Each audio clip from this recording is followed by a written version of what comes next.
ሰላም ጋይስ እንዴት ናችሁ? ቤቲ ነኝ ድጋሚ ተመልሻለሁ። ዛሬ ማሳያችሁ እንግዲህ አይሾ ስፒድ መጥቶ ነበር ሀገራችን። ከጎበኛቸው ቦታዎች መካከል አንደኛው የሆነው የሳይንስ ሙዚየም ነው። እሱ ያላሳያችሁን ነገሮች አሳያችኋለሁ ብዬ ተስፋ አድርጋለሁ። ኢንጆይ ዘ ቪዲዮ።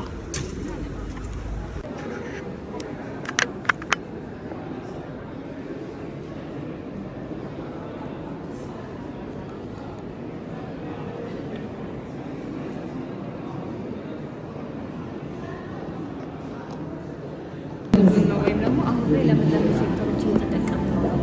ኤአይ የሚለው ነገር ነው የሚያሳየው። አንደኛው ለጤና ሴክተር ላይ እየተጠቀሙ ነው። ሌላው ሁለተኛው ግብርና ነው ያሳየን እዚህ ጋር። ሌላኛው ደግሞ ፋይናንስ ላይ ነው እየተጠቀሙ ያለ ነው ማለት ነው። ምክንያቱም በሀገራችን ማለት ነው በሀገራችን እና አርቲፊሻል ኢንተለጀንስ ኢንስቲትዩት በ2020 በጠቅላይ ሚኒስትር ዶክተር አብይ አህመድ እንደተመሰረተ We uphold the values of loyalty and integrity. We provide diversified services. We adhere to open and transparent practices, safeguarding every digital citizen. Where technology and humanity converge, innovation walks hand in hand with responsibility. Co-creating tomorrow with AI. Welcome. See further. Think deeper. Create together.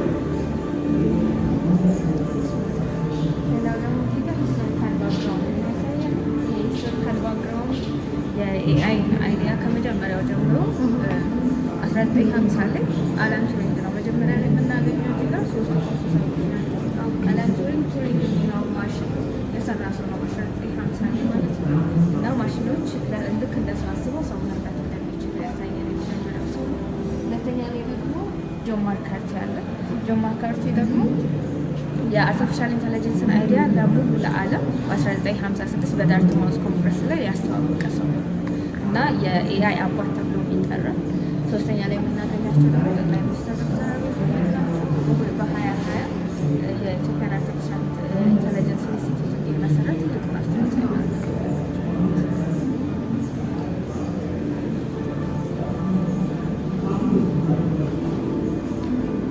እዛ ማሻገር እዚህ ጋር ደግሞ የአርቲፊሻል ኢንተለጀንስን ሂስትሪው ወይም ደግሞ ኢቮሉሽኑ ነው። አፍሪካ ላይ ምን ይመስላል የሚለውን ያሳየን። አፍሪካ ላይ ራሱ በአፍሪካውያን የተመሰረተ ነው ኤአይ ነው የምንጠቀመው እንጂ ከሌላው ሀገር የወሰድ ነው አይደለም። እና ሂስትሪው ምን ይመስላል የሚለውን ከ1950ዎቹ ጀምሮ እስከ ፊውቸር ድረስ ያለውን እዚህ ጋር ያሳየናል። እና እንዲሁ እየመረጥን ማንበብ የምንችልበት ነው። ለምሳሌ የ2020 ስንል እንደምናውቀው አሁን ላይ በደንብ የምንጠቀመው የቻት ጂፒቲ አለ። ቻት ጂፒቲ በ2020 ነው አናውንስ የተደረገው። ስለሱም ታሪክ ማንበብ እንችላለን እዚህ ጋር። ሌላ ደግሞ ስለ ጀሚና ያለ እንዲህ ስላይድ እያደረገ። ሌላው 2020 ላይ ደግሞ አሁን መንጃ ፈቃድ ማውጣት የቻለ ኤአይ አለ እና መኪና ራሱ በራሱ ዲስታንካል ራሱ መንገድ ነው። ስለዚህ እሱንም ሙሉ ሂስትሪውን ማንበብ እንችልበት ስላይድ እያደረገ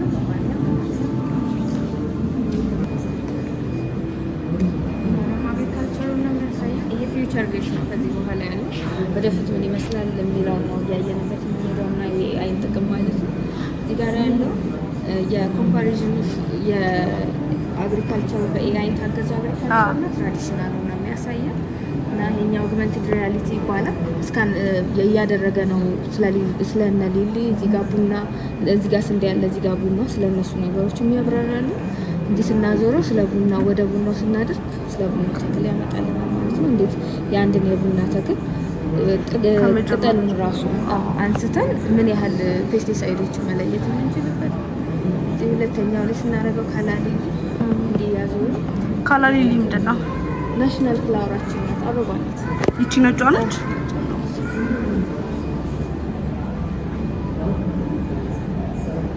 ኤአይ አይደለችማ። እዚህ ጋር ስንዴ ያለ መጨረሻ ላይ ስናደርገው ስለ ዋተር ማኔጅመንት ያሳየናል። ከዛ ደግሞ ስለ እንስሳት ጤና። ይሄ የቡና ችግኝ ነው።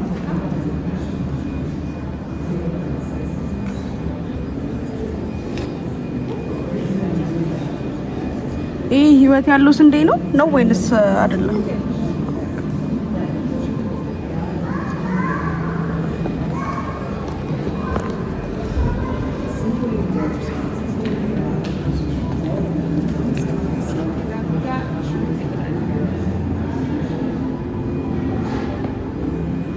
የኡርባን ዲጂታል ሳንድ ቴብል ማለት ነው። ይሄ የኡርባን ዲጂታል ሳንድ ቴብል ልክ እንደ ጉግል ማፕ ሎኬሽኖችን የሚያሳይልን ነው። ከጉግል ማፕ የሚለየው ውስጡ ያሉት ኢንተር ሰርቪሱንም ይነግረናል። ያ ማለት ለምሳሌ ስለ ሆቴል ማወቅ ከፈለግን እዚህ ጋር የተለያዩ የተዘረዘሩ ፕሌሶች አሉ። ስለ ሸራተን አዲስ ሆቴል ማወቅ ከፈለግን ሎኬሽኑ እንዲያሳይናል። ኢንተር ሰርቪሶቹ ምንድን ናቸው ስንል ደግሞ ውስጥ ዋይፋይ፣ መዋኛ ገንዳ፣ ባህር የሚሉት ነገሮች ውስጥ የምናገኛቸው ይቀመጣሉ። ማለት አንቺም እዚህ ከመምጣትሽ በፊትም ደግሞ ማወቅ የምትፈልጊያቸውን ነገሮችን ቀድመሽ የምታውቂበት ነው። ወደፊት በስልካችን የሚመጣ መተግበሪያ ነው ማለት ነው። እዛ ባሻገር ለምሳሌ ቦታዎችን በተለያየ ዳይሬክሽን ምን ይመስላሉ የሚለውን ነገር እንድናይ እያደረገናል እያደረግን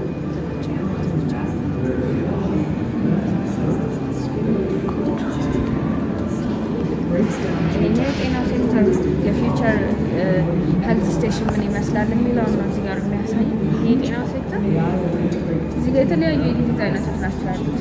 እዚህ ጋር ስለዛ ዲዚዝ የሚያሳይልን ነው የሚሆነው እና ወደፊት የራሳችንን ዳታ እያስገባን ራሳችን ማወቅ የምንችልበት ነው የሚያደርገው። ሌላው ደግሞ በደንብ የጤና ተቋሞቻችን ለምሳሌ እንደ ስኪን ዲዚዝ አለርት ላይ እንደሚሰጠው እዛም በኤአይ እየተጠቀሙ ሆኖ መስራት ጀምሯል። ወደፊትም እንደዛው ማለት ነው። ስለዚህ የበለጠ ስራን የሚያቀልልን ነው።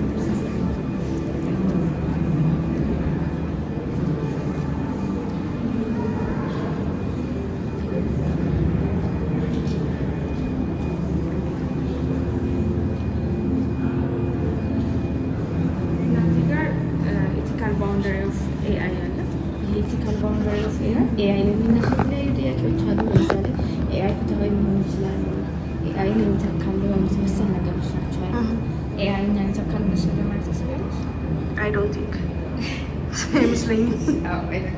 ጥያቄ ለሰው እስከተሰራ መተካት አይችልም እና ፍትሃዊ መሆን ይችላል አይችልም፣ ልክ ነው ወይ የሚለው ነገር ደግሞ በዝደው ዳታ ዳታ እዚህ ጋር የተለያዩ ነገሮች አሉ። አልጎሪዝም እና ፌመስ ገቨርንመንት እንድለው ፕራይቬሲ እና ሴኩሪቲ የምትፈልጊውን መርጠሽ እዚህ ጋር ባለው አንዱ ስክሪን መረጃዎችን ማግኘት ነው። ለምሳሌ ፕራይቬሲ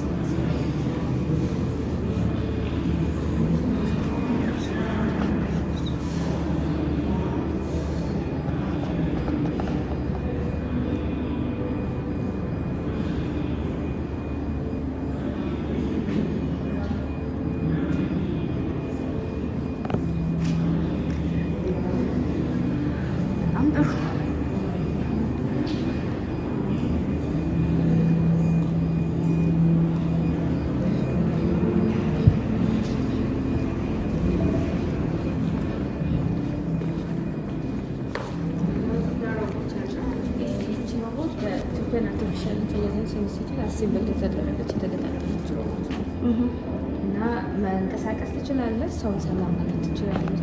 ለጊዜው መናገር ብቻ ነው አትችልም ማለት ነው። ኦኬ።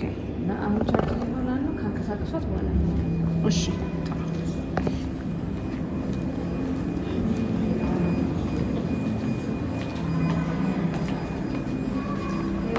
ስማርት ሲቲ አለ። ይሄ ስማርት ሲቲ በኤአይ በተለያዩ ነገሮች ላይ ኤአይን ብንጠቀም ስማርት ሲቲ መገንባት እንደሚቻል ነው የሚያሳየው። እዚህ ጋር 4 ነገሮች ናቸው የተቀመጡት። አንደኛው ነገር እዚህ ጋር ያለው ፐብሊክ ሰርቪሱ ነው። በጊዜው እየሰራለ ፐብሊክ ሰርቪስ ነው የመጀመሪያው። ፐብሊክ ሰርቪስ ላይ ከተጠቀምንበት ኤአይ የበለጠ ለምሳሌ ኤዱኬሽኑ ላይ ሊሆን ይችላል እና ሌሎችም ሴክተሮች ላይ ከተጠቀምንበት የበለጠ ስማርት ሲቲ መገንባት ይቻላል። ለሁለተኛ ላይ ደግሞ ሴኩሪቲ አለ። የመንገድ ላይ ላይቭ ሪካርደር ካሜራዎችን መሰል ነገሮችን ብንጠቀም የበለጠ ስማርት ሲቲ መገንባት ይቻላል። ሌላ ፋይናንስ አለ። ይህ ፋይናንሱ ላይ አሁንም የተጠቀምነው ነው በሞባይል ባንኪንግ መሰል ነገር ማለት ነው። የበለጠ ደግሞ ማስፋፋት ብቻ ስማርት የሆነችን ሲቲ መመስረት ይቻላል። የመጨረሻው ትራንስፖርቴሽን ነው።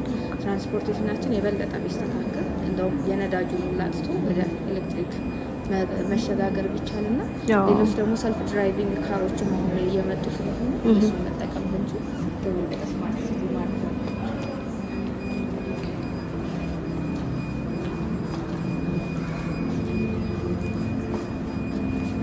ሌላው እዚህ ጋር ሮቦቲክ ኮፊ ባር አለ። ይሄ ሮቦቲክ ኮፊ ባር ቡናን ራሱ አፍልቶ የሚሰጠን ኮፊ ነው። ኮፊ ባር ነው። እየተቆላ ቡናና ውሃ ብቻ ነው የምናስቀምጠው እና ደግሞ ወተት ማለት ነው። ከዛ ውጭ ሁለት ላይ ባለው ስክሪን የምንፈልገውን ነገር ነው የምንመርጠው። ቡና ይሁን ማኪያቶ ይሁን ወይስ ሌላ ነገር የሚለው ማለት ነው። እና ደግሞ ፎቶችን እንዲገባ ከፈለግን ወር ደግሞ የምንፈልገው ሌላ ምስል ካለ ደግሞ ትንሽ ባለችው ስክሪን ላይ በብሉቱዝ በመላክ የራሳችንን ፎቶ ማኪያቶችን እንዲያወጣልን ማድረግ ይችላል። እዚህ ይሄ ቡናን የሚያፈላልን ሮቦት ነው። በደንብ ስራ አሁን እየሰራ አይደለም። አሁን በቀን ውስጥ ለተወሰነ ሰዓት እየተጠቀምን ያለ ለዛ ነው።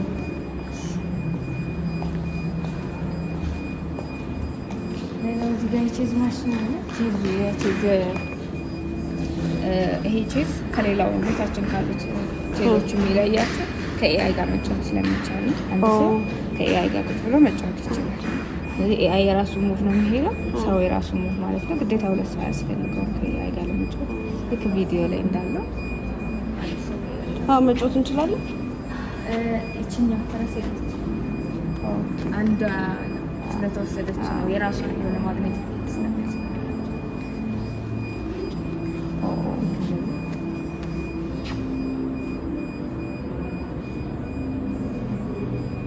በጣም ብቸኛ ሊያደርግን ጥረት እያደረግን አይ በቃ እንደውም የሆነ ድብር የሚልሽ ነገር ያለ እሱ እንዳለ ሆኖ ግላይነት ይበዛል ያስባል። ጋር ደግሞ የባይክ ኮምፒቲሽን አለ። ይሄ ባይክ ኮምፒቲሽን ሁለት ሰዎች መወዳደር የሚችሉበት ነው። ለ2 ደቂቃ ነው ሴት የተደረገው። በዛ ባሻገር ደግሞ የወደፊቱ የምንጠጡ ምን ይመስላል የሚለውንም ስክሪኑ ላይ ኦኬ፣ እዚህ ጋር ነው የሚወዳደሩት። መቀመጥ ትችላለሽ። እውነት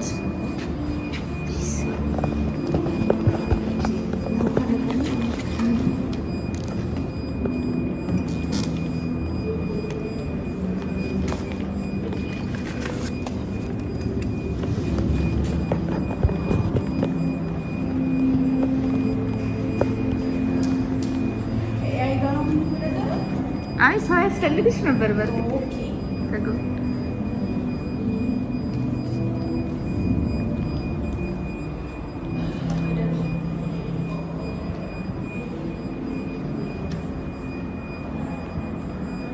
ይሄ ስለዚህ የጦጦ ፓርክ ነው አይደል? እንትን ላይ ያለው የወደፊት አይ ፊውቸር ፕላን ነው። እንደዚህ አይነት ዋሻ የለውም።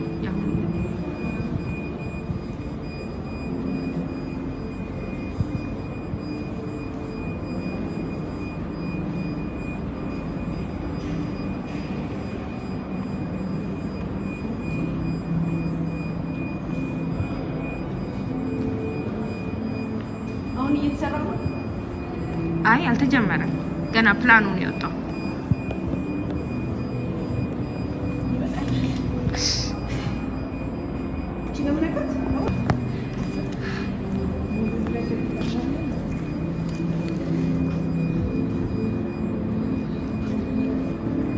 ሁለተኛው ኤግዚቢሽን ነው። ስለ ክላይሜት የሚያወራል ኤግዚቢሽን ማለት ነው።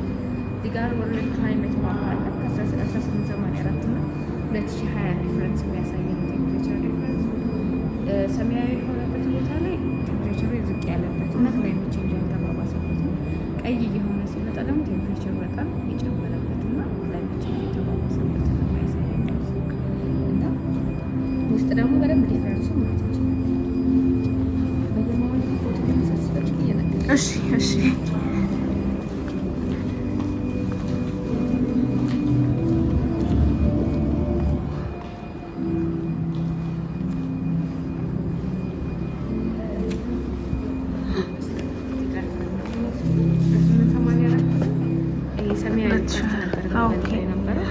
ቴምፕሬቸሩ የቀነሰ ነው እና ደግሞ ክላይሜት ቼንጅ ያልተባባሰ ነበር።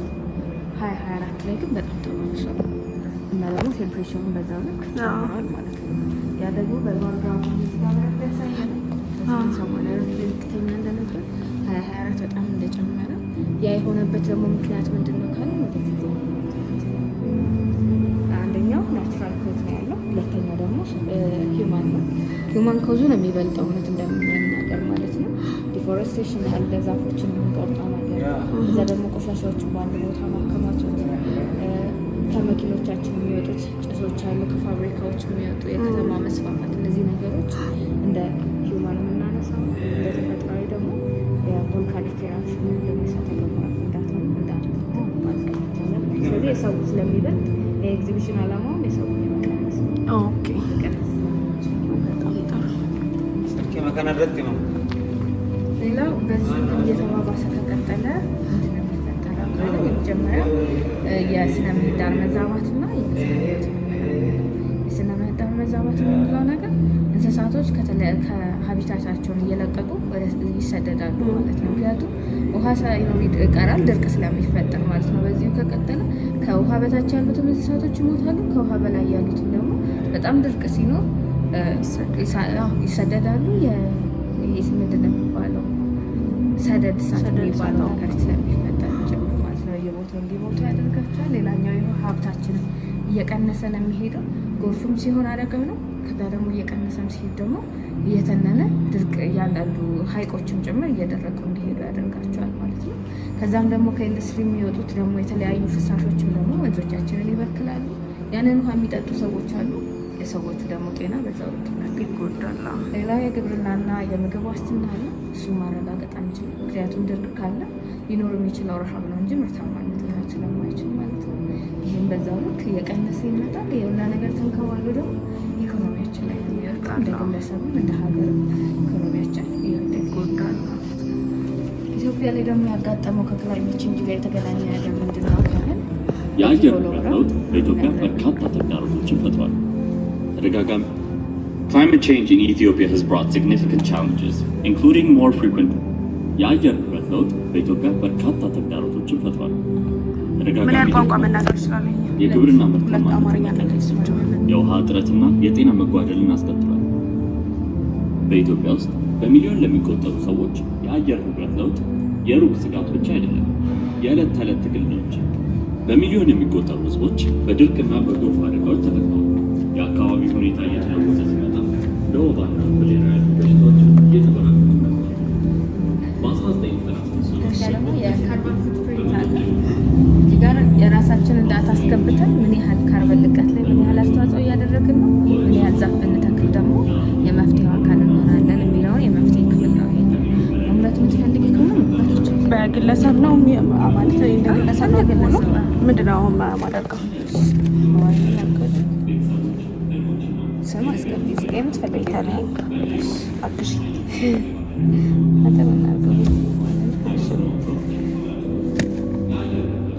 አፓርታማ ወይስ አፓርትመንት?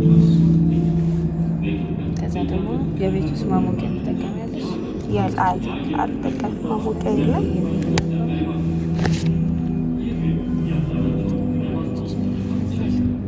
ኤሌክትሪክ ምድጃ ኤሌክትሪክ ነው።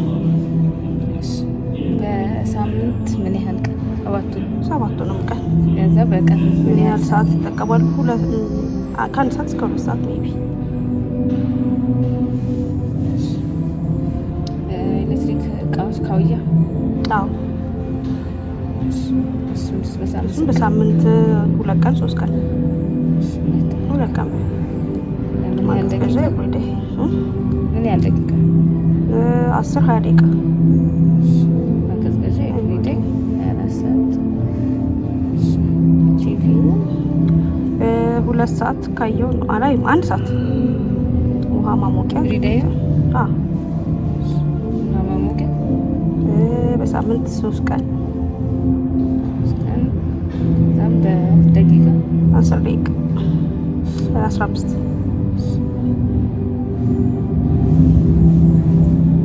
አምፖል ሁሌ ያው የምሽቱን ከያዝ ነው ለ4 ሰዓት በል። የግል ወይስ የህዝብ? የግል አውቶሞቢል እየበዛብኝ ነው ግን ማበረክተው አስተዋጽኦ የነዳጅ ምን ያህል ኪሎ ሜትር በሳምንት? በቀን ስንት? 20 አልሄድም ብለሻል? 20 በሳምንት ስንት ቀን ትሄጃለሽ?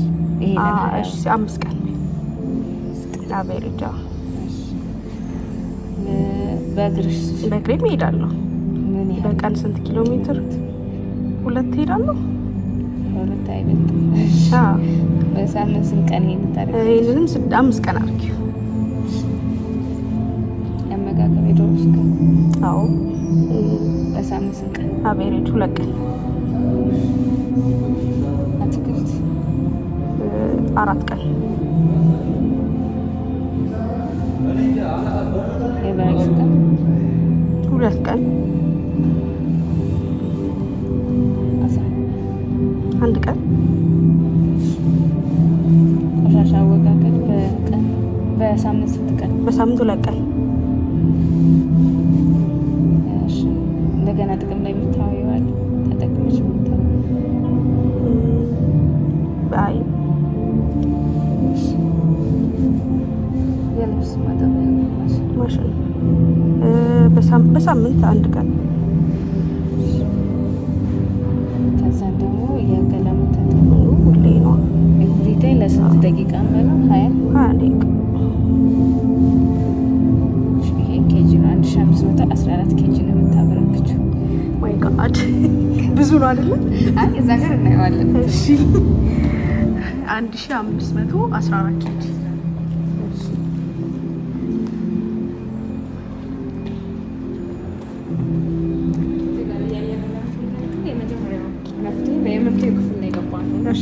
መጀመሪያው መፍትሄ ድሪል ሌጋሲ ነው። ዛፎችን እና በረሃማ የሆነው ወደዚህ መቀየር ነው። ከዛ ባሻገር ደግሞ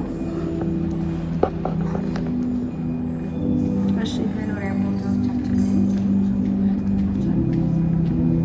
ህንፃዎቻችን አረንጓዴ ቦታዎች ክላይማችን መቋቋም እና መቀነስ እንችላለን። ያ ነው መጀመሪያው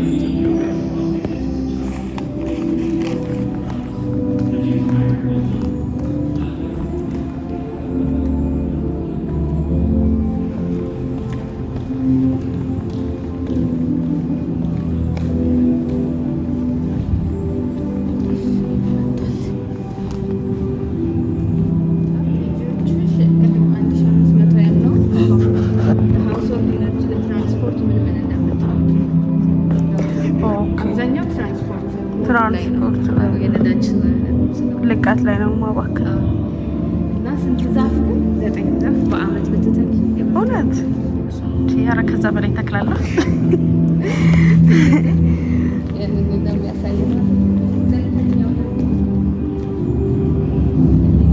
ያለው ታዳሽ ኃይል መጠቀም አለ። ታዳሽ ኃይል መጠቀም ስንል በታዳሽ ኃይል ብለን የምናነሳቸው ሪሶርሶች ሲጀመር ፀሐይ፣ ውሃና ንፋስ ናቸው በዋናነት። ስለዚህ ፀሐዩንም በሶላር ኤነርጂ በመጠቀም ውሃውንም ሃይድሮ ፓወርን በመጠቀም ወይም ዳሞችን በመስራት ሌላው ደግሞ ንፋሱን በዊንድ ተርባይን በመጠቀም ከነዚህ ፓወርን በማመንጨት መኪኖቻችንን ወደ ከነዳጅ ወደ ኤሌክትሪክሲቲ መቀየር ማለት ነው። ስለዚህ ሁለተኛው መፍትሄ ይሄ ነው። ፎቶ ዛገመ ተነስቶ ደስ ይላል።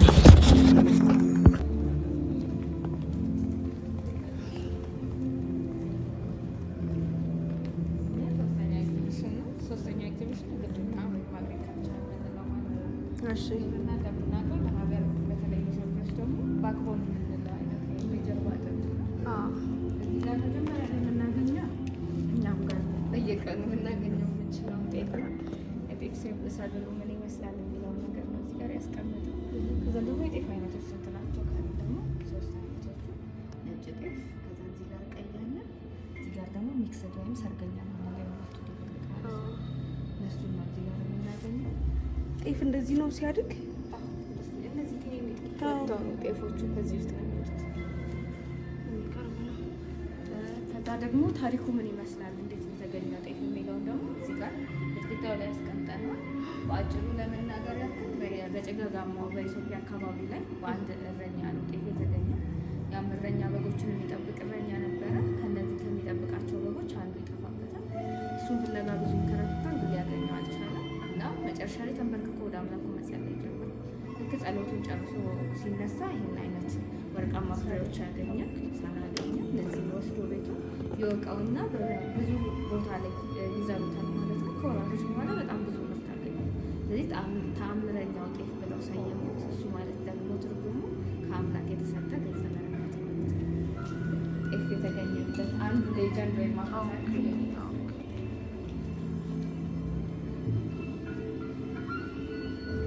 እዚህ ጋር እንሰት አለ ወይም ደግሞ የእንሰት ዛፍ ነው። እንደምናውቀው ይሄ በደቡባዊ ኢትዮጵያ ክፍል በደንብ ይገኛል።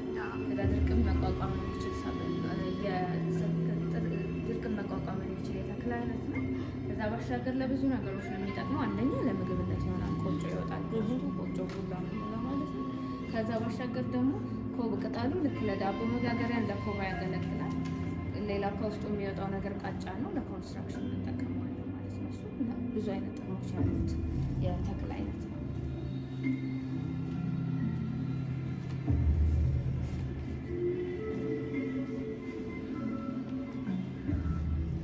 ሌላ እዚህ ጋር ቡና ክፍል ነው። ቡና ስናነሳ ከዚህ ማንሳታችን አይቀርም። ቡና እንዴት ነው የተገኘው የሚለው ልክ እንደዛው እንትን ላይ ያለ ሂስትሪ። እዚህ ጋር ደግሞ ፕሮሰሶች አሉ። ቡና ከመጠጣቱ በፊት ምን አይነት ፕሮሰስ ነው የሚያልፈው ካልን የመጀመሪያው ከዛፎቹ ላይ የሚለቀመው ያልተፈለፈለው ቡና አለ። ከጎን ደግሞ እታች ደግሞ ያለው የተፈለፈለ ግን ያልታጠበ ነው። ጄሊ ነገሩ ከላይ ያለ ከፊቱ። እዚህ ሶስተኛው ላይ የምናገኘው ደግሞ የታጠበ ቡና አለ።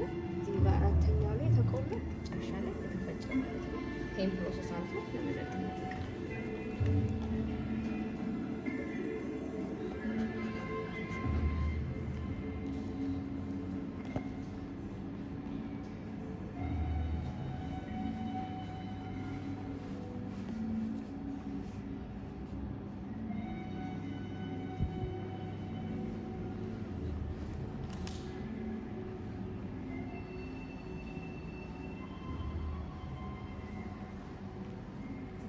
ለግብርና የሚያገለግሉ ባህላዊ መሳሪያዎች ናቸው ያሉት። አንዳንዶቹን ያው ታውቂያቸዋለሽ ብዬ አስባለሁ። በስክሪን ምናምን አይቻቸዋለሁ እና 12 የሚሆኑ ናቸው እዚህ ጋር ያስቀመጥናቸው።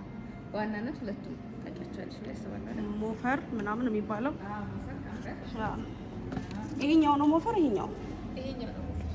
ይሄ ያኛው ነው ቀንበር የሚባለው። እዛ ጋር ያለውን አላውቀውም።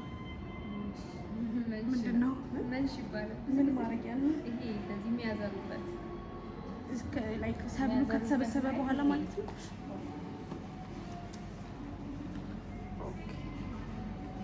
መንሽ ነው ያልሽኝ ስሙን? መንሽ።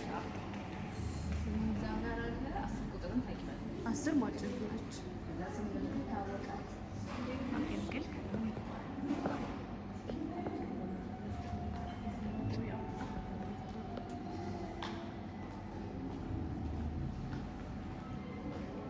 9 ምንድን ነች? 9 የአምቾ መከትከቻ ይባላል። ቆጮ 12 የሚቆፈርበት ነው። ወኔቶ ነው የሚባለው መሬት ነው። እነኚህ መመገቢያ ናቸው አንድ ላይ ያሉት።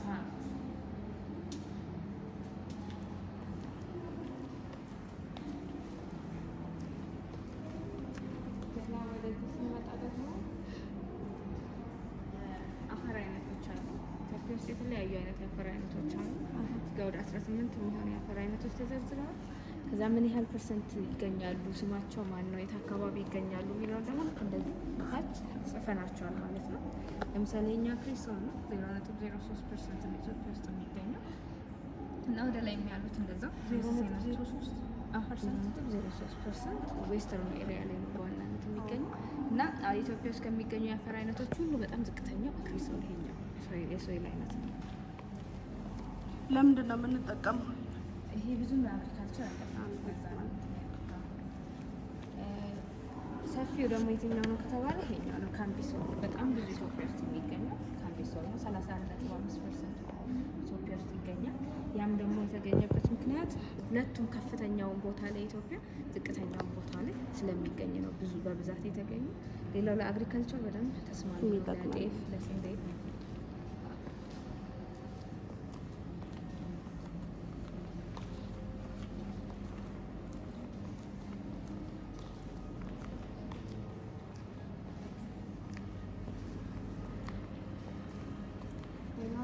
የሰላጣ ተክል ነው ያለው።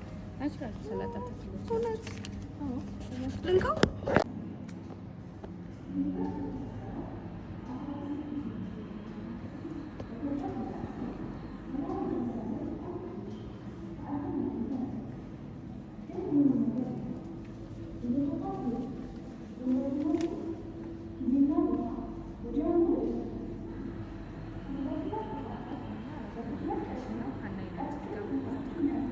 በዚህ ጋር እነሳለሁ።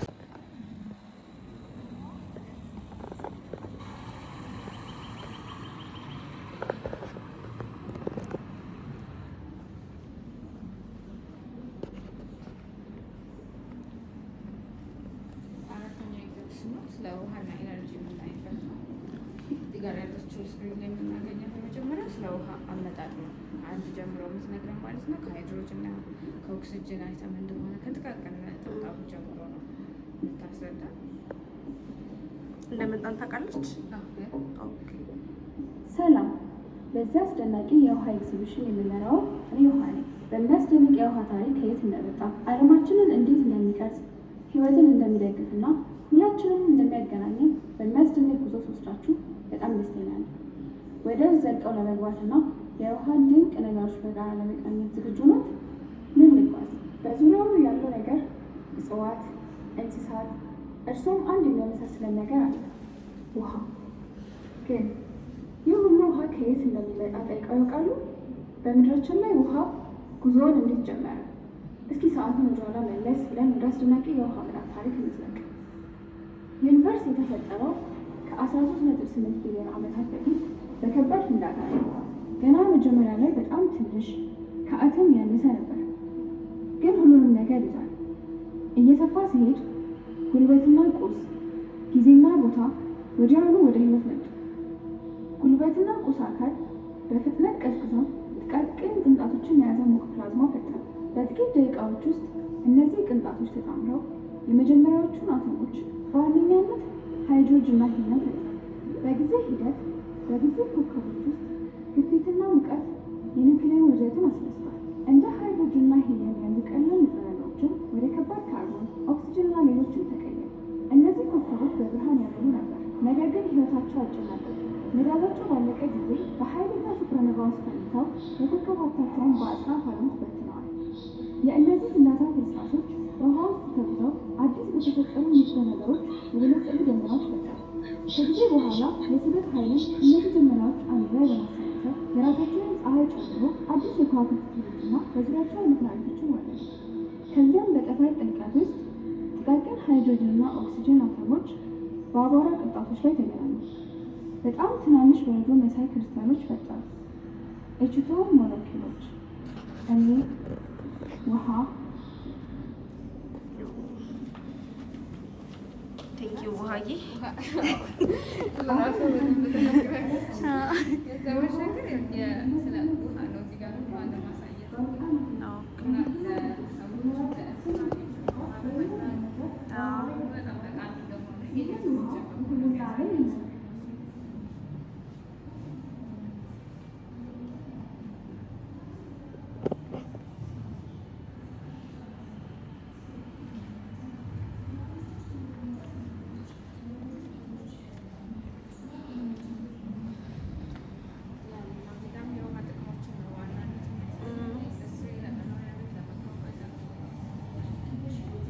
ማሳያ ሞዴሎች አሉ። እነዚህ ዋተር ትሪትመንት ወይም ውሃን የማከም ሂደትን የሚያሳዩ ሞዴሎች ናቸው። ውሃን የተለያዩ ወንዞች እንዳሉ ኢትዮጵያ ውስጥ ይታወቃል። ከወንዞች እና ከከርሰ ምድሮች የሚወጡትን ውሃዎች እንዴት አክመን ወደ መኖሪያ ቤታችን በቧንቧ መልክ እንደሚመጡ የሚያሳየን ነው። መጀመሪያው ባር ስክሪኒንግ ይባላል። የደፈረሰውን ውሃ የሚያጣራልን መጀመሪያ ፊልተር የሚያደርግልን ነው። ከሱ ቀጥሎ ደግሞ ያለው ሁለተኛው ይሄኛው አለ፣ ሶስተኛው ያያለ 4፣ 5 መጨረሻ አብዛኛው ጋር ካሎሪን የገባበት የተጣራ ወደ መኖሪያ ቤት ይሄዳል። ስለዚህ ውሃ የሚታከመው በእንዲህ አይነት ሞዴሎች ኢትዮጵያ ውስጥም ብዙ ቦታዎች ላይ አለ። ሌላው ደግሞ የፍሳሽ ውሃ የማከም ሂደት ወይም ደግሞ ስዌጅ ዋተር ትሪትመንት ይባላል። ይሄ ደግሞ ከመኖሪያ ቤታችን የምንደፋቸው የተለያዩ ውሃዎች አሉ፣ ፍሳሾች አሉ፣ የቆሸሹ ውሃዎች ማለት ነው። ከመጸዳጃ ቤት የሚወጡትም እነሱ ድጋሚ ታክመው በእንደዚህ አይነት የማከም ሂደት ታክመው ድጋሚ ለመኖሪያ ቤት አይደለም የሚመጡት፣ ለመስኖች ግን ይውላሉ፣ ለኢሪጌሽን ማለት ነው። ስለዚህ ይሄም ኢትዮጵያ አዲስ አበባ ውስጥ በደንብ አለ። ቃሊቲ አካባቢ ተግባር ላይ አለ። ቃሊቲ አካባቢ ያለ ጎሮ ላይ የተሰበሰበና አሁን ከተማው ላይ ያለው እዛ ይጣል ማለት ነው። የውጭ ሀገራት ብዙ ለመጠጥ ነው ተመልሶ ሪሳይክል የሚደረግ ብዙ ቦታ ላይ አለ እንደዛ ብዙ ሀገራት ላይ። ውሃ ባይኖር ምን ይመስላል የሚለውን ስክሪን የሚያሳይ የሚፈሱ ወንዞች፣ ጥርት ያሉ ሐይቆች፣ ፏፏቴዎች በአረንጓዴ ደኖች ውስጥ ይፈሳሉ። ወፎች ከላይ ይበራሉ፣ አሶች ከመሬት በታች ይዋኛሉ። ሁሉም ነገር ሕያው ሆኖ የሚሰማው በውሃ ምክንያት ነው። ውሃ ሁሉ ቢጠፋስ? የውሃ ዓለም መገመት ይችላሉ። ወንዞች ዝናብ መሬት ስለመጠቀም ህይወት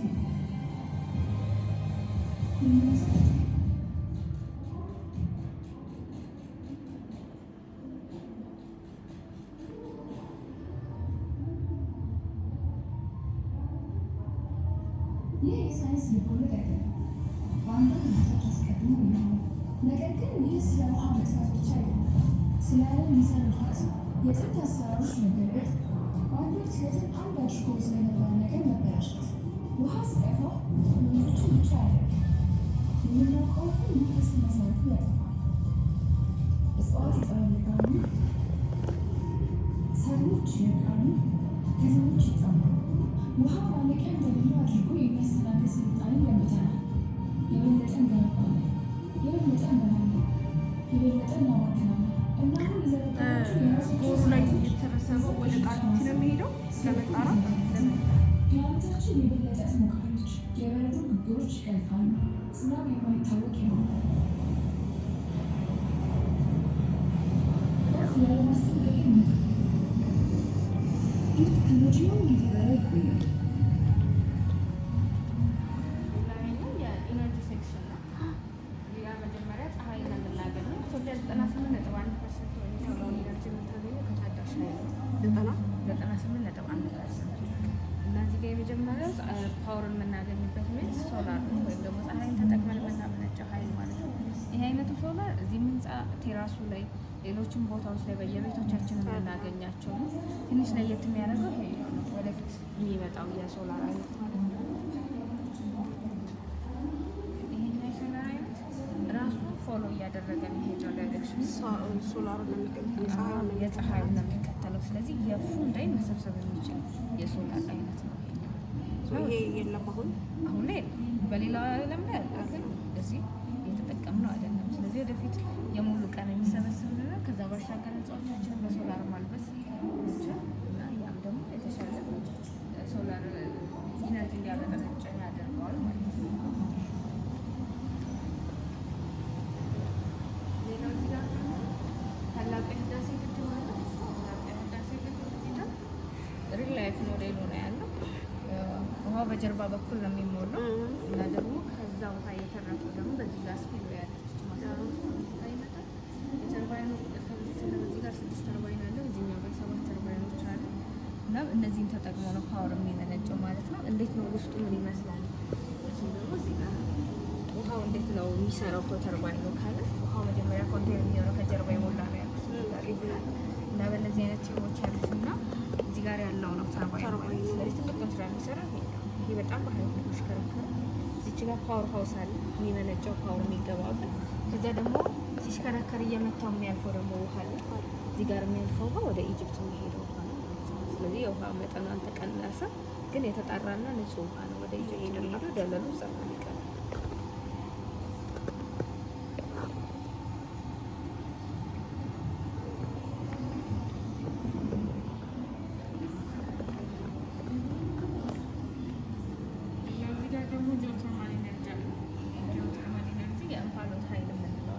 ሶላር ከመምጣቱ በፊት ኢትዮጵያ ላይ በደንብ የነበረ ሌላኛው የኃይል አማራጫችን ነው። አሁን ላይ ደግሞ በአፋርና በላንጋማ አካባቢ ላይ ይገኛል። ዝቅተኛ ቦታ ላይ ሙቀት ያለበት ቦታ ይሰራል።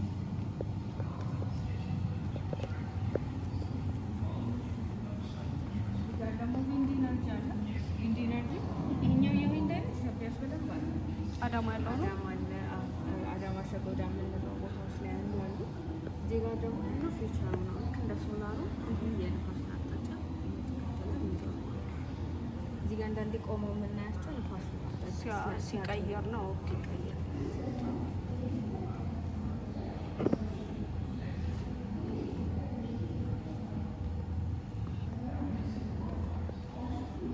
ሌላኛው እዚህ ጋር ፊውዥን ሪአክታንት አለ ወይም ደግሞ ኒውክሊየር ፓወር የሚባለው ይህም ሌላኛው የኃይል አማራጫችን ነው የሚሆነው። አሁን ላይ በፕሮጀክት ደረጃ ተጀምሯል። ወደፊት ደግሞ በስራ ደረጃ የምናገኘው ነው የሚሆነው። ይሄ አይነቱ የፊውዥን ሪአክታንት ወይም የኒውክሊየር ፓወር 2 ሃይድሮጅን አተምን ስፕሊት በማድረግ የሚሰራ ነው። ስለዚህ በሃይድሮጅን የሚሰራ መሆኑ ደግሞ የበለጠ የተሻለ ያደርገዋል። እነኚህ ሳይክሎች ለምዶ የኖሩት ያሉት ስለ ኢነርጂ እያወራን ስለነበረ ሰው የራሱን ኢነርጂ ማቃጠል የራሱን ካሎሪ ማቃጠል ሲሆን ኪሎሜትር ነው የሚቆጠረው። ልክ ጅም ላይ እንደምትሰራ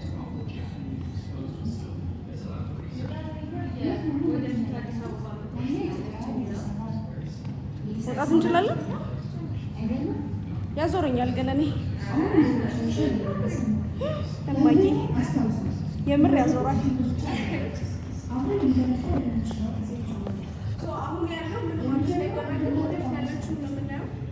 ያው ከመጀመሪያው ይጀምራል። መጀመር ይችላል። አሁን ይጀምራል።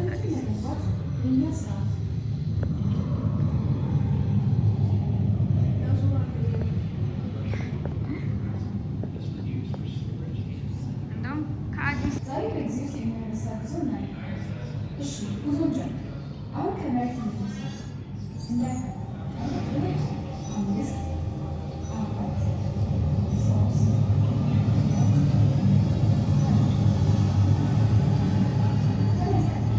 ዛሬ አስተዋል በጣም በባህልና በእንቅስቃሴ በወጣት የተሞላች ከተማ ነች። እዚህ ብዙ ታሪክ አለ፣ ግን ብዙ ለውጦችም አሉ። አዳዲስ ህንፃዎች፣ ስራ የሚበዛባቸው መንገዶች፣ ሰዎች የሚንቀሳቀሱበት ደስ ይላል አይደል? እሺ ወደፊት እንሂድ። ነገሮች በጣም ይለዋወጣሉ። በጊዜ ውስጥ አሁን ያው ፊቸር ተስፋ ደርሰናል። ኑሮን ይመጣል። ከተማዋ በጊዜ ታደሳለች። መንገዶቹ አየሩ ንጹህ ነው እና ሁሉም መሰረታዊና የተሳሰረ ነው። ተፈጥሮና ቴክኖሎጂ እጅ ለእጅ ተያይዘው ይሰራሉ። አሁን ወደሚያቀናቸው ቦታ ይሄዳል።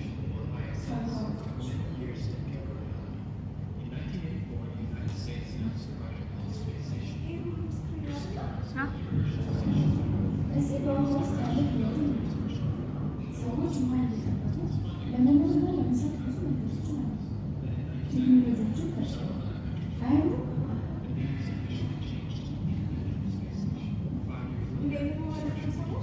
ይኖረናል።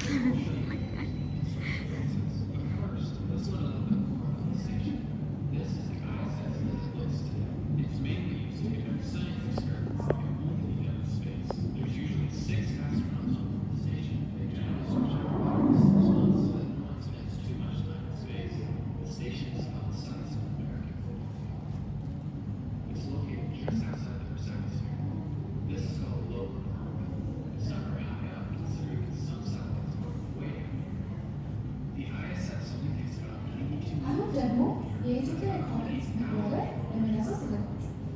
ይህ የኢትዮጵያ የወደፊት የጠፈር ጣቢያ ነው። ጠፈርን የምናስበት፣ ፕሮጀክትን የምንፈልግበት የጠፈር መምህራንና የፈጠራ ማዕከል ነው። ይህ በሁሉ የመቆጣጠሪያ ጣቢያ ነው።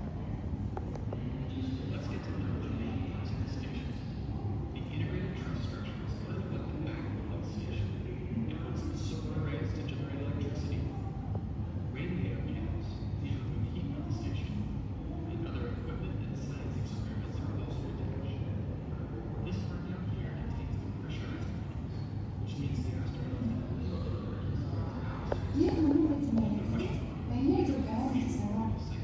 የደስታ ስሜትን ይፈጥራል። አይገርምም? አሁን ወደ መጨረሻው እየደረስን ነው። ያየነውን አስታውሱ። የወደፊት Each module is then launched into space with these 3 rockets: the American Space Shuttle, Russian በናሳ ውስጥ ያለ የከዋክብቶች መመልከቻ ማማ ነው እና ሰዎች በቀላሉ ገብተው መመልከት የሚችሉበት ማለት ነው። 7 መስኮቶች አሉ። በሰባቱ የተለያዩ እይታን ያሳያል።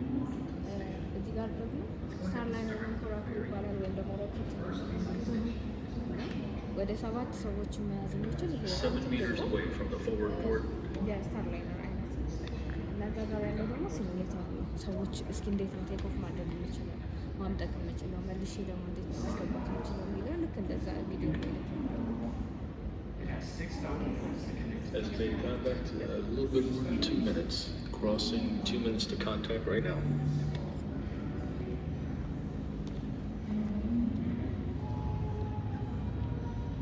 ኩራታችን እንዲያድሽ ከዛ ትምህርት ቤት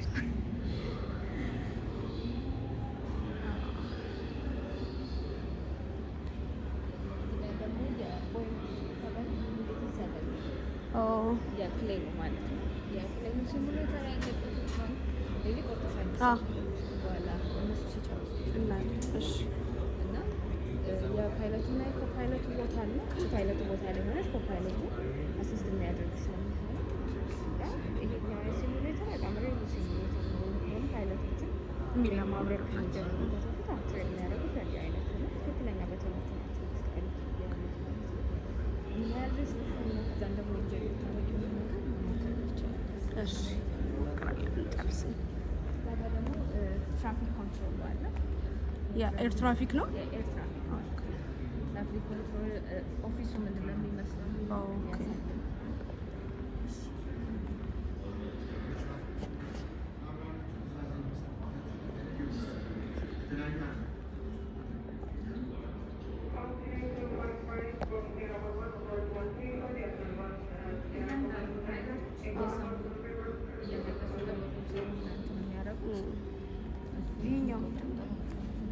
ይሄኛው ሊዮናርዶ ይሄ ገና አልተጀመረም። ሲጀመር ግን የሚሆነው ስሪዲ ነው እና በደንብ ስታበሪም ስትጋጭም እያንዳንዱን ነገር ሌላ ሲሙሌተር ነው።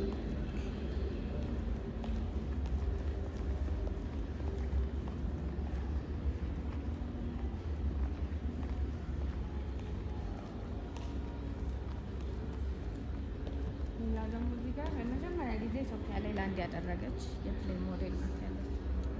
ማን ትመስላለች? እኔ እንጃ ማለት አላውቅም። ሆቴል ታይምስ ትባላለች። ሆቴል ለመጀመሪያ ጊዜ አዲስ አበባ ላይ ላንድ ያደረገች ናት። 1924 ደግሞ እንደ አውሮፓውያን አቆጣጠር 1929 ማለት ነው። የአፄ ኃይለሥላሴ ዘመነ መንግስት ጊዜ የመጣች ናት። ከፈረንሳይ የመጣች የፕሌን አይነት ናት እና ሆቴል ታይምስ ትባላለች። ለመጀመሪያ ጊዜ ኢትዮጵያኖች እጅግ ላይ ያሉት።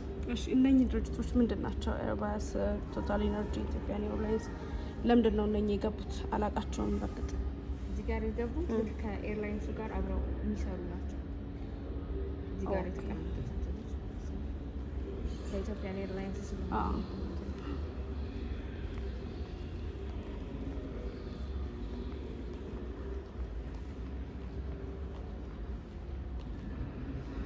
ደግሞ ሰቨን አርትስ ይባላል። በሰባት ሰዎች የተሰራ የአርት አይነት ነው። በሰባት ሰዎች በሰባት ሰዎች ሲቆጠሩ እያንዳንዱ ስቴሽን ነው ያሉት። ኦኬ በሰባት ሰዎች ብዙ ለማሳየት የተፈለገው ሪሳይክሊንግ ነው ወይም ደግሞ መልሶ መጠቀም ነው። እዚህ ጋር እንደምታያቸው የሃይላንድ ዳኖች አሉ። እዛ ጋር ላስቲኮች አሉ። እዚህ ጋር ኪቦርዶች፣ ድሮ ስልኮች፣ እዛ ጋር የቤት ስልክ ጋሻ አለ። እዚህ ስም ያለ ኤቭሪቲንግ ተጠቅመን እዚህ ጋር ለማስቀመጥ ነው። ስለዚህ ሪሳይክል ማለት ነው። እዚህ ባክግራውንድ ማለት ነው።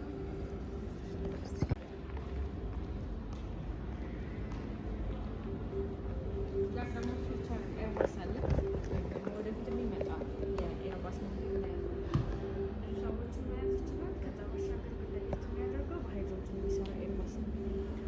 ስለዚህ ምንም አይነት ጭስ ስለሌለ ክላይሜት ቼንጁን እንዲቀንስ ያደርገዋል። የካርበን ልቀት ላይ ምንም አስተዋጽኦ አይኖርም። ስለዚህ ወደፊት የሚመጣ የኤርባስ አይነት ነው። አጠቃላይ የነበረን 5ቱም ኤግዚቢሽን ይህን ይመስላል። እና አመሰግናለሁ። እዛ ጋር ጠብቀሽ እንትን ትያለሽ። እሺ የሲሙሌተሩ እንግባ ውስጥ አብረን ነው ወይስ አብረን እንገባማ? እውነት? አዎ አንቺ ነሽ ገብተሽ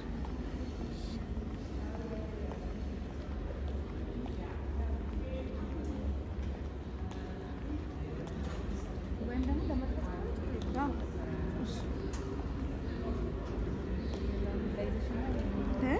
ሌላውን ላይ ይዘሽ እኮ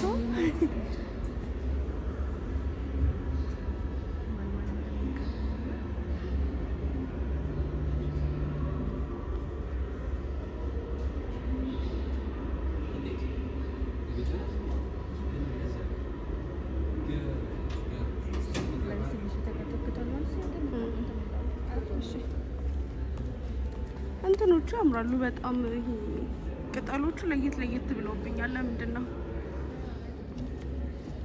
ወፋፍራም ናቸው በጣም ብዙ ለመቆየት ያው እየጠበቀ ቆየሽ እዚህ መስራት ከጀመርሽ? እኛ ተከፍተ ከ3 ወር አካባቢ ኤግዚቢሽን ቋሚ የቦይንግ 787 ትልቁ አውሮፕላን ነው።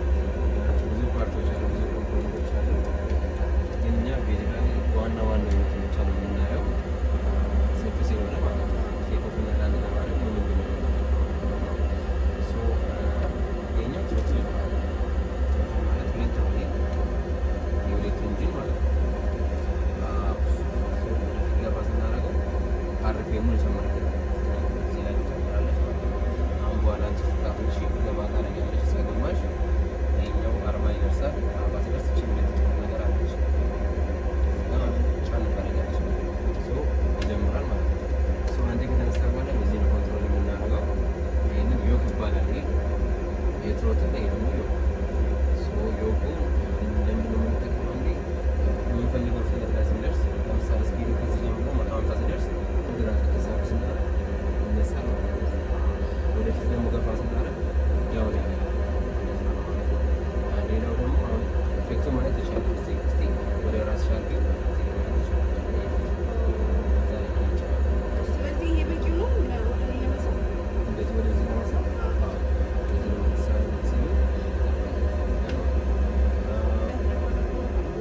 የእግሩ ግራውንድ ላይ ያለው ነው። ሌላ ጥቅሙ ደግሞ ወደ ግራ ወደ ቀኝ ለማድረግ ነው። እዚህ ጋር ማለት ተቻለ ወደ ግራ ወደ ቀኝ ያለች የሚያደርገው የእግሩ ደግሞ ምንድን ነው ራንዌይ ላይ ያለ አሁን ወደ ግራ ወደ ቀኝ አየር ላይ ብቻ ነው ራንዌይ ላይ ወደ ግራ ወደ ቀኝ ያለበት እግር ማለት ነው። ነገር ፔዳሉ ወደ ትከው ማለት ነው። ወደ ግራ ወደ ቀኝ ይሰራል። ሁለቱንም ደግሞ አንድ ጫን ካደረግ ነው ብሬክ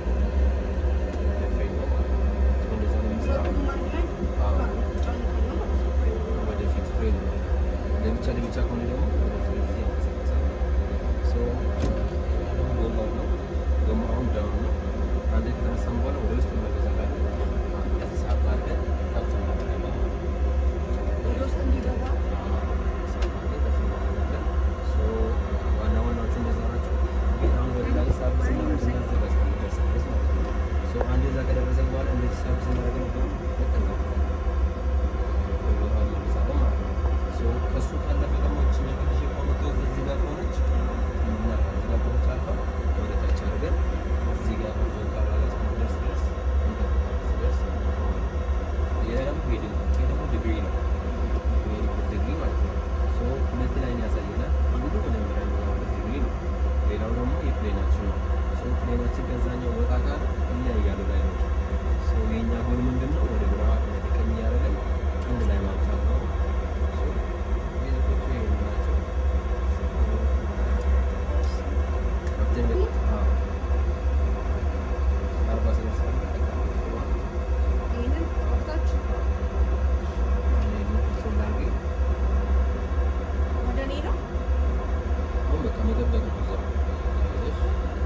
በእግር ማስታገጥ ይቻላል። ሴንተር ላይ ነው 150 ሲደርስ ይኸኛው ወደ ራስሽ ትስበያለሽ። የድሮ አንተ እንትን ምን ያደርስበት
ፓይለት ላይ ማድረግ ትችላለሽ። ራሱን በራሱ እንዲያስተካክል ማለት ነው። እሱንም ቻለ አውቃቸው ነው ምንም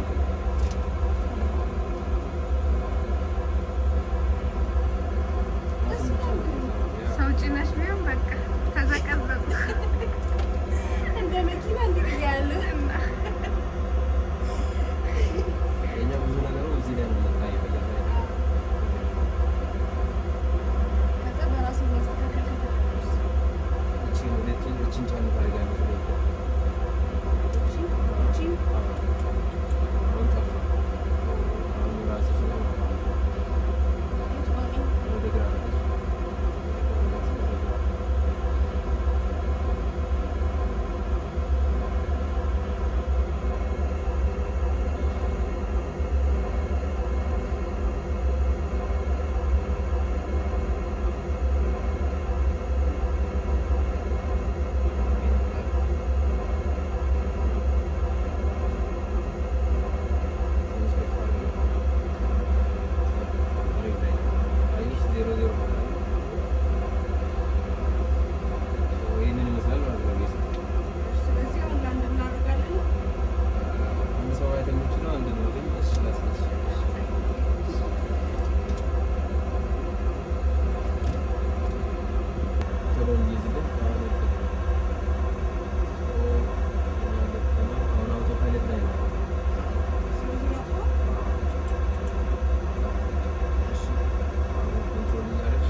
ፓይለቶቹ እንትን ፍላይት ሲያደርጉ በጨለማ ላይ እንደሚያደርጉ ከሆነ ውጭ ምንም አይታይም። ሰው እዚህ ላይ ያሉ ነገሮች አሉ የሚነበቡ ማለት ነው። እዛ ላይ ያሉ ነገሮች ትንሽ 1 ዲግሪ እንትን ካለፈ እዛ ሲደርስ በጣም ብዙ ይሆናል። አሪፍ ያለ ከፍ አለ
If we take time to look, to listen, we can begin to sense its allure.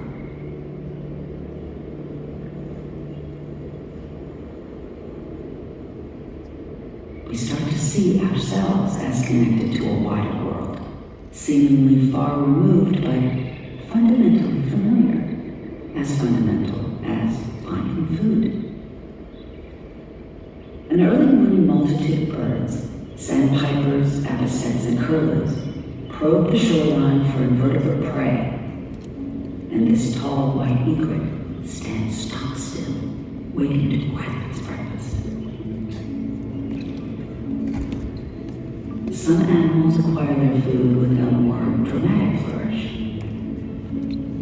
This forster's tern spots a heron from above and plucks it from the water.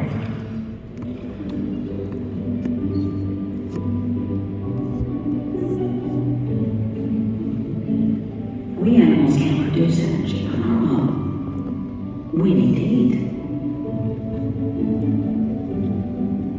Through their feeding relationship, the tern and the herring share a bond, a connection. They play different roles in a community of organisms, interacting with their environment and with each other.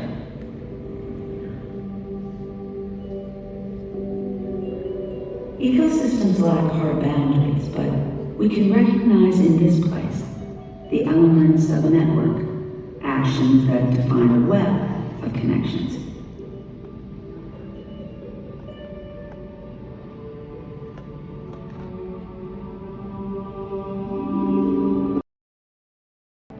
Sea otters help keep the sea urchin population in check. Too many sea urchins will devour living kelp, destroying the forest.